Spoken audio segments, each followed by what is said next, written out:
Next question says, is there any substitution that can be made for tempo work? I really dislike it. And for lower body work, lower body lifts, it makes my lower back hurt, which rarely does otherwise.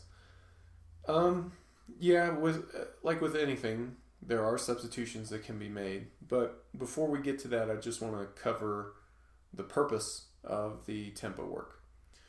The purpose is basically technical ingrainment. Also, I think there are some, let's call it hypertrophic benefits of doing some additional volume, uh, with those mechanics. It's not it's not designed to make you huge or anything like that. It's not really muscle hypertrophy work. Um, I would say the muscle hypertrophy is like a secondary benefit. The real benefit is the technical proficiency that you can gain from doing it. By slowing the lift down a little bit, your ability to be aware of different body positions, to be aware of different mechanics, goes up tremendously. So, um, and it goes up, your ability to feel these things, these technical changes, it's subtle. It's not a thing that I typically look at a video and say, you're doing this wrong and that wrong. But you may feel it. And by slowing the lift down just a little bit, you'll feel it more clearly than you'll be able to see it on video. And that can be part of a progression to make your technique better overall in the competition lift. And don't think just because you look at a video of a competition lift, my technique is good here. That's not necessarily what I mean by.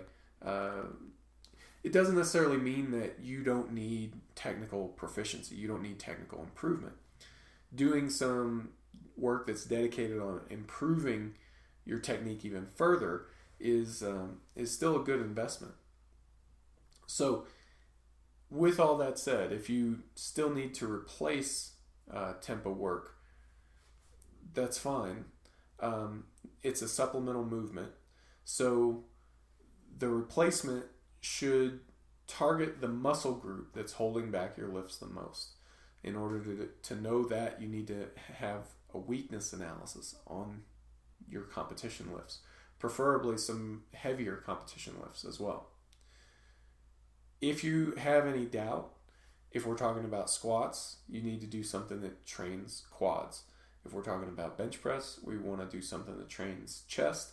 And if we're talking about deadlift, we want to do something that trains hips, glutes, but really posterior chain overall. If you have any doubt, go with those go-to movements.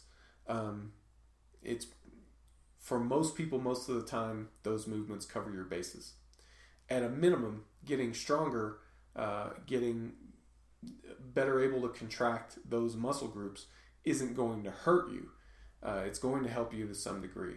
Now, if you can get a weakness analysis, which you have access to, just send me a video, and we'll do that for you.